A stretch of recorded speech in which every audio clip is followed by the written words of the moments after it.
E aí galera, tudo bem com vocês? Vamos aí para mais um giro de notícias sobre o Cruzeiro com questões importantes que têm movimentado o ambiente do nosso clube nos últimos dias. Meu nome é Emerson Araújo, esse é o canal 6x1 e desde o início eu peço para você deixar o like no vídeo, se inscrever no canal caso ainda não seja inscrito e usar os comentários para deixar as suas opiniões sobre cada um dos assuntos. Começando com uma notícia boa a respeito da situação financeira do Cruzeiro, tá? É claro, né, a situação financeira é péssima, mas pelo menos tem um alívio aí nesse mês agora de junho, que juntando o valor que o Cruzeiro vai receber aí da venda do zagueiro Murilo, que é um pouco mais de 8 milhões de reais, e a segunda parcela da venda do Arrascaeta, que foi parcelada em 3 vezes, o Cruzeiro vai receber um pouco mais de 20 milhões de reais nesse momento, porque a segunda parcela da venda do Arrascaeta é de aproximadamente 13 milhões, então dá uns 20, 21 milhões de reais aí nesse momento entrando nos cofres, e aquele negócio, né, se a diretoria não resolver enfiar esse dinheiro sabe-se lá onde, né, para fazer caldo para conselheiro ou para aumentar o próprio salário, essa grana certamente vai poder ajudar o Cruzeiro a quitar, né, a parte que estava atrasada do salário de junho e também já deve deixar o clube tranquilo para pagar os salários de julho, já que a folha salarial do Cruzeiro, segundo o próprio Itair Machado, gira em torno de 12 milhões de reais. Isso resolve de forma imediata alguns problemas, mas aí a gente já pensa, em agosto, né, como é que vai pagar? E aí é importante a gente lembrar que um clube como o Cruzeiro, com esse elenco que a gente tem hoje, é totalmente incompatível que a gente tenha uma folha salarial de 12 milhões, até porque a nossa arrecadação não sustenta uma folha desse tamanho e o balanço do último ano mostra muito bem como isso funcionou, mesmo com a premiação gigante ali da Copa do Brasil e fazendo aquela pedalada fiscal de jogar o dinheiro da venda do Arrascaeta de um ano no balanço do ano anterior, o que é proibido, mas fizeram do mesmo jeito. Mesmo assim, a gente ainda ficou mais de 100 milhões aí de reais em débito em um ano de governo. Aí a diretoria tem que pensar no que vai fazer, se vai vender mais jogador, se vai tentar algumas trocas, se vai tentar algumas negociações com outros clubes aí para reduzir o valor da folha. Alguma coisa tem que ser feita, porque se o clube continuar achando que pode gastar tanto, continuar aí arrotando caviar e comendo abobrinha, nós vamos passar aperto aí nesse resto de ano. Seguindo nessa temática da diretoria, no sábado a sede do Cruzeiro, né, lá no Barro Preto, amanheceu aí com uma pichação, né, com os dizeres Itair e Wagner, sai ou morre. Por mais que eu não acredite que nada vai acontecer e muito menos vou ficar aqui incentivando atos de violência, eu acho que nesse momento todo tipo de pressão que seja feita por parte da torcida pode ter um papel importante aí, nem que seja para pressionar o conselho. É uma questão muito simples, os caras da diretoria já mostraram que não estão nem aí para a torcida, já mostraram que não vão largar o osso e que vão continuar à frente do clube, né? E é muito improvável que o conselho tire eles lá naquela reunião que vai acontecer só no mês de agosto. É improvável porque a gente sabe como que pensa o conselheiro do Cruzeiro, né? Enquanto me deu churrasquinho, cervejinha e noitinha de caldo, tá tudo bem. E nesse momento eu entendo que o papel da torcida pode ser de fato de pressionar o conselho, fazendo um paralelo que é igual aconteceu, por exemplo, no governo do Brasil aí recentemente, né? Numa questão de política nacional. Quem poderia tirar um presidente do governo é basicamente o Congresso. No entanto, o Congresso não faria nada se não tivesse nenhuma manifestação do povo, né, nas ruas, que seja, pedindo alguma coisa. Por mais que possam ter influências, várias questões que não vem ao caso abordar, porque o tema do canal não é esse, a partir do momento que tinha pessoas nas ruas pedindo a saída de um governo, o Congresso se sente então encorajado a pedir a saída daquele governo. É a mesma coisa que num clube de futebol. A partir do momento que a torcida tá lá pressionando, pichando, queimando o carro, né, como os caras gostam de dizer, e eu não estou incentivando a violência, não venham me processar. Mas a partir do momento que a torcida está se manifestando de alguma forma contrária à diretoria, as pessoas do conselho passam a enxergar que talvez seja mais conveniente para elas, pensando nos próximos churrasquinhos, cervejinhas e noitinhas de caldo, que eles tentem então trocar a diretoria. E não se enganem que essas pessoas estão pensando no futuro do clube, pensam no bem do Cruzeiro, que eles pensam em benefício próprio, tá? Infelizmente as coisas são assim, seja no Congresso Nacional, seja num conselho deliberativo do nosso clube. E essa é de fato a força que uma torcida tem, tá? A gente não tem interferência direta, não temos direito a voto, a diretoria está cagando pra gente, mas a partir do momento que a torcida se posiciona, aí sim pode ser que a gente tenha tem alguma influência no que vai acontecer no futuro do clube. E no domingo, né, o pessoal do Cruzeiro limpou lá, né, as pichações nas placas que tinham e retiraram também o letreiro da sede que tinha lá o nome Cruzeiro Esporte Clube e tinha também o nome do prédio, que coincidência ou não, é justamente o nome do Zezé Perrella. Aí é aquele negócio, no momento que a gente está vendo que existe atrito, né, entre o presidente do clube e o presidente do conselho, sendo o presidente do conselho um ex-presidente, que num ato de um ego absurdo, né, a sede do clube tem o nome dele, mas tudo bem. Não dá pra gente pensar na possibilidade disso ser só mais uma retaliação besta, sabe, da presidência, tipo assim, vamos tirar o nome desse cara, não sei o quê. Eu acho, cara, que infelizmente nós estamos lidando com velhos com cabeça de 12 anos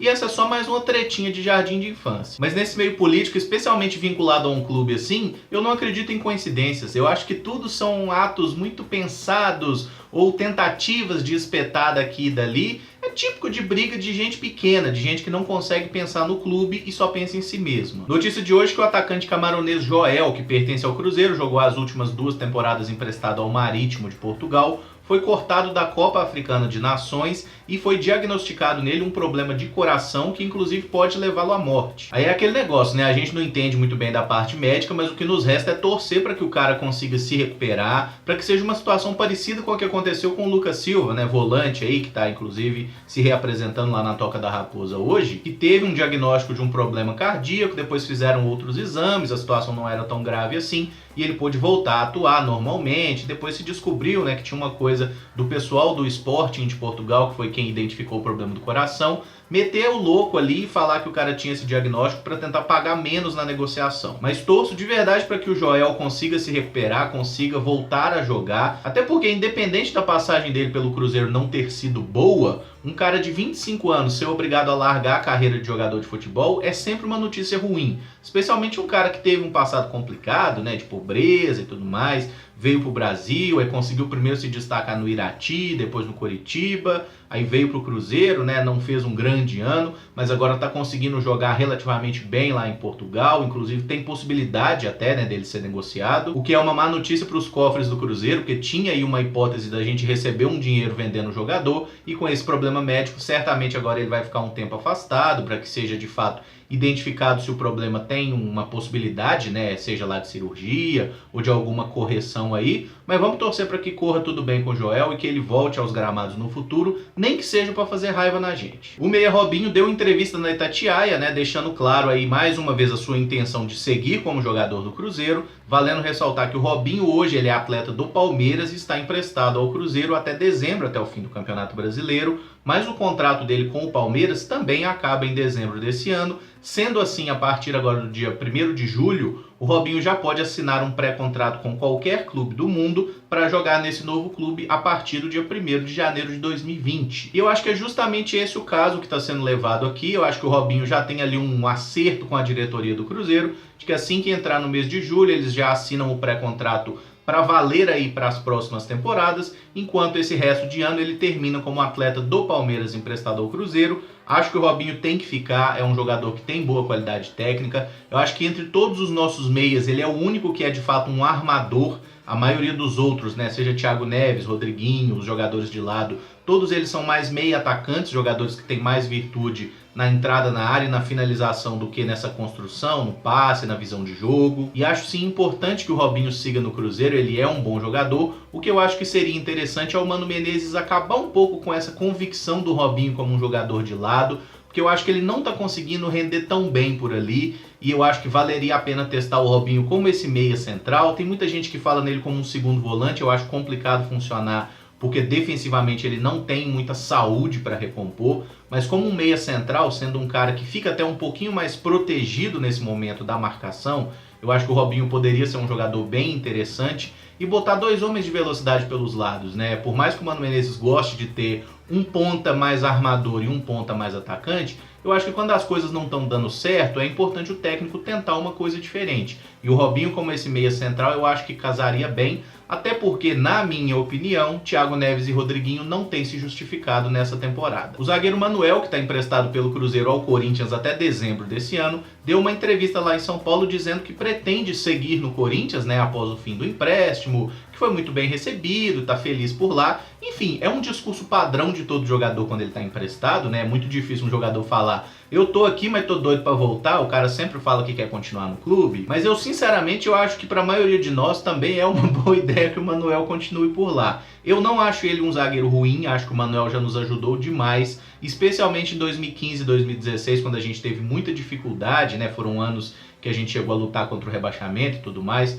O Manuel foi um cara que quando ele entrava no time, porque ele sempre teve muito problema de lesão, quando ele estava fora a gente sentia muita falta dele, especialmente quando precisava recorrer a Bruno Rodrigo. E o Manuel era um zagueiro que fazia diferença pra gente naquele momento. Lembro de alguns jogos espetaculares dele com a camisa do Cruzeiro. O problema é, em 2017 ele teve uma lesão no jogo contra o São Paulo na Copa do Brasil, no início da Copa do Brasil, que desde então o Manuel não conseguiu mais se firmar no Cruzeiro. Ele teve o problema da lesão, ficou alguns meses fora, depois retornou e sentiu novamente a lesão. Eu lembro que foi um jogo no Mineirão que ele foi substituído ainda no primeiro tempo, e aí ficou mais tipo um mês fora dos gramados. E em 2018, quando ele poderia ter voltado a jogar, aí o Léo estava muito bem, desde o título da Copa do Brasil 2017, o Dedé voltou jogando uma bola espetacular, o Manuel naturalmente perdeu espaço, e vale ressaltar que o salário dele é absurdo. Dizem que o Manuel ganha R$500 mil por mês. Atualmente o Cruzeiro paga 30% do salário dele, enquanto ele está emprestado no Corinthians, né? Ou seja,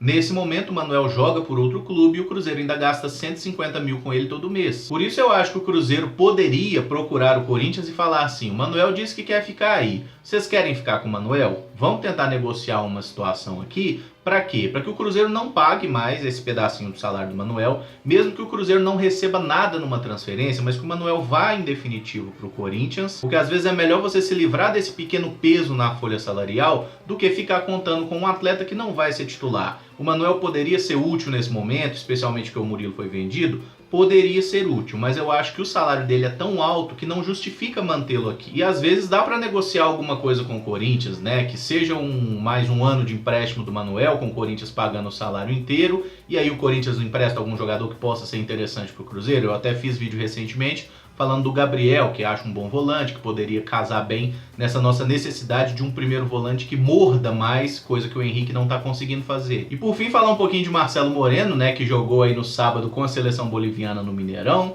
fez uma média do caralho antes do jogo, pediu para a torcida do Cruzeiro ir lá, falou que queria voltar pro clube. Ele já tinha concedido uma entrevista, né, pro Bolívia lá do Desimpedidos. Essa entrevista foi veiculada na quinta-feira, em que falou do interesse de voltar ao Cruzeiro, disse que jamais jogaria no Atlético. Enfim, o Marcelo Moreno é um cara muito inteligente para lidar com a torcida, para lidar com a imprensa. Ele sabe muito bem manipular a situação de uma forma favorável. E sim, o Marcelo Moreno é cruzeirense, tá? Esse, de fato, eu digo para vocês que é cruzeirense.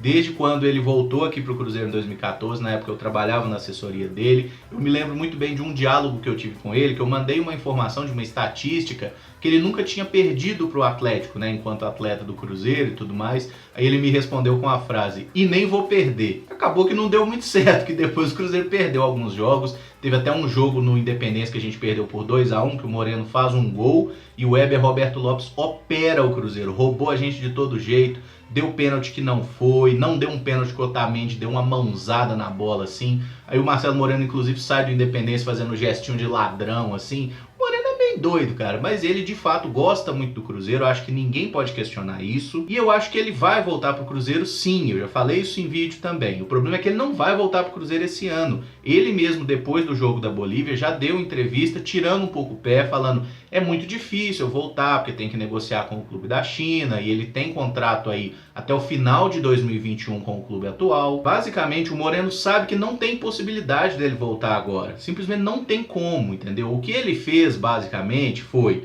colocar o nome dele em discussão, para que a torcida não esqueça dele. E ele fez isso muito bem. E vamos pensar numa engenharia para o Moreno voltar para o Cruzeiro. Vamos supor que vai até dezembro e o Fred vai embora para o Fluminense para o ano que vem, né? Ele tem mais um ano de contrato, mas vamos supor que o Cruzeiro libera, o Fred vai para o Fluminense. Isso não significa que o Moreno virá para o Cruzeiro, até porque ele ainda terá mais 2 anos com o clube chinês e certamente o Cruzeiro tem que chegar a um acordo com esse clube para conseguir a liberação do boliviano. E obviamente, se o Marcelo Moreno estiver jogando bem lá, eles vão querer dinheiro para liberá-lo. E dinheiro é uma coisa que o Cruzeiro não tem nesse momento, o que deixa a situação mais complicada. Outro aspecto, hoje o Marcelo Moreno ganha um salário maior do que o próprio Fred ganha aqui no Cruzeiro. Então ele teria que abrir mão de alguma coisa financeira também para voltar a jogar no Cruzeiro. Mas uma coisa é importante a gente lembrar muito bem, de qual é o verdadeiro nível técnico do Marcelo Moreno. Ele é um centroavante, ele é um jogador extremamente raçudo, é um exímio cabeceador, mas o Marcelo Moreno não é tecnicamente o melhor jogador do mundo. Se precisar sair da área, ele tem alguma dificuldade na criação de jogada sim. E aí a gente esbarra na mesma situação que o Fred está sendo criticado hoje. Se a bola não chegar, o Moreno não vai fazer gol da mesma forma que o Fred não está fazendo.